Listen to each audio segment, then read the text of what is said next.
Doctor's stolen car located. Government settles with Digicel out of court. Van West Charles accuses Ali of electoral meddling. And government forced to pay unaudited cost to Exxon.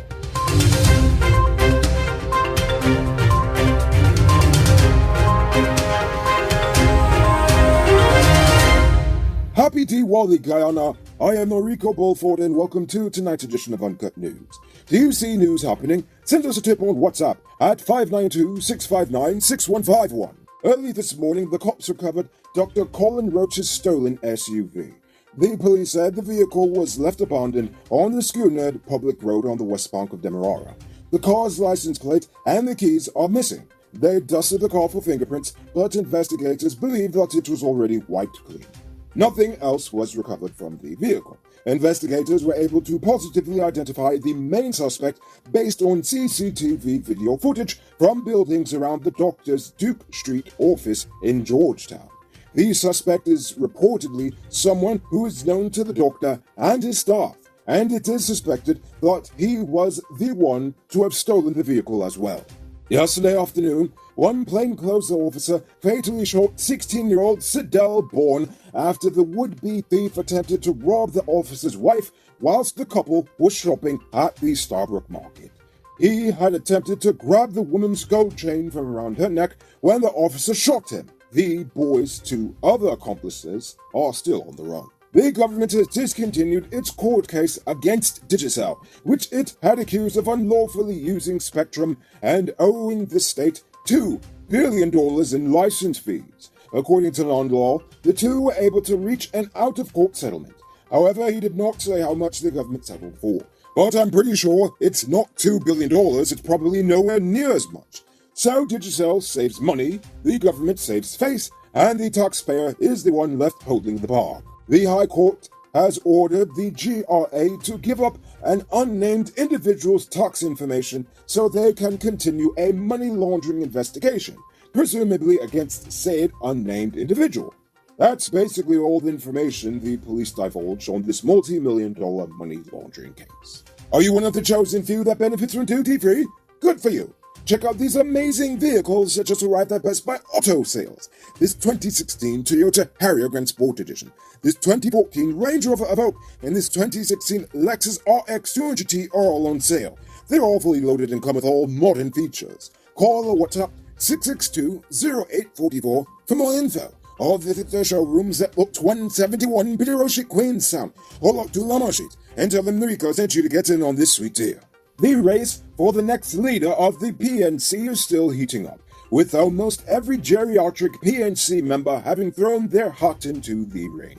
However, last night, Dr. Richard Van West Charles' campaign called on the party's General Secretary, Amna Ali, to stop abusing her position by exerting undue pressure and to remove herself from the election process entirely. In fact, his campaign called Ali a threat to, quote, free, fair, and transparent PNCR Congress.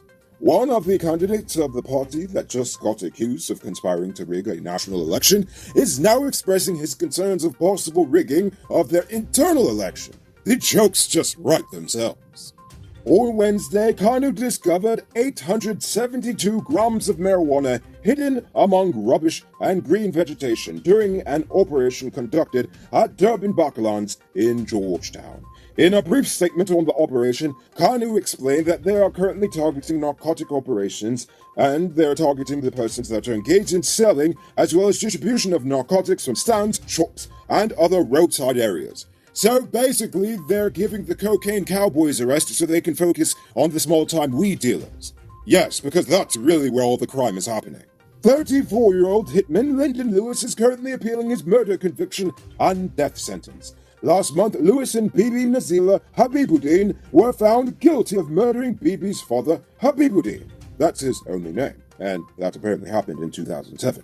Police said Lewis confessed to being the hitman in the murder and implicated Habibuddin's daughter as the plotter of the murder because she was angry that she did not get an inheritance.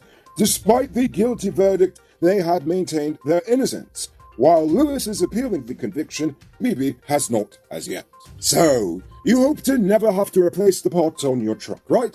Well, keep dreaming, because things will break. But thankfully, when they do, you don't have to stress. Just head over to Powered Automotive, truck spares and engine parts. They stock parts for DAF, Freightliner, International, and Mack trucks. Also, all genuine Cummins engine spares. And they are the authorized dealer in Guyana for Hummer parts. So the next time you break down, act like you're big and you have sense. Head over to Powered Automotive in Eccles or call them on 697-0171. It's now time for today's Runner Report. Today, the nation recorded 129 new cases. There are now 930 persons dead, 19 in the ICU, 2,555 in home isolation. And the total number of confirmed cases around the nation now stands at 35,929. So please, people, wash your hands frequently. Avoid touching your nose and mouth and mask up before you leave the house. When you do leave home, try to avoid enclosed spaces and large crowds. And remember to give 6 feet of space between you and others. And now for our stupid news of the day. Do you know what I think is stupid? We, the taxpayers, now have to pay Exxon $9.5 billion US, and we have absolutely no way of verifying the authenticity of any of the charges Exxon is sticking us with. The government recently let the 2-year deadline to audit Exxon's cost recovery bills lapse, meaning that since Exxon began operations in Guyana in 2015, neither the coalition nor the PPP have audited Exxon for the billions they claim they have spent on local content, that is all the businesses in Guyana. Jagdeo said the government was disappointed that it wasn't able to complete the post-2017 audits.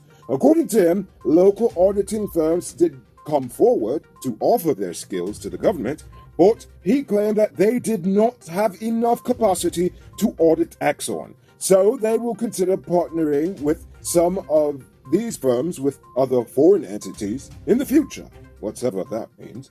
While it may be too late to refute those charges, the administration still has ample opportunity to review costs expended for the Payara development project. This project is expected to cost US $9 billion. While it's bad enough that we allowed the cost to go unaudited, what makes no sense to me is that since 2015, Guyana was warned that it does not have the capacity to audit Exxon. The IMF even said 2 years was far too short of a time to do an audit, seeing as most countries give themselves 3 or 4 years to audit the companies. In fact, Ghana, who we want to model ourselves after, Ghana has a 7-year auditing deadline. With that being said, it shows you that there is something seriously wrong with this arrangement our nation's leaders made with Exxon.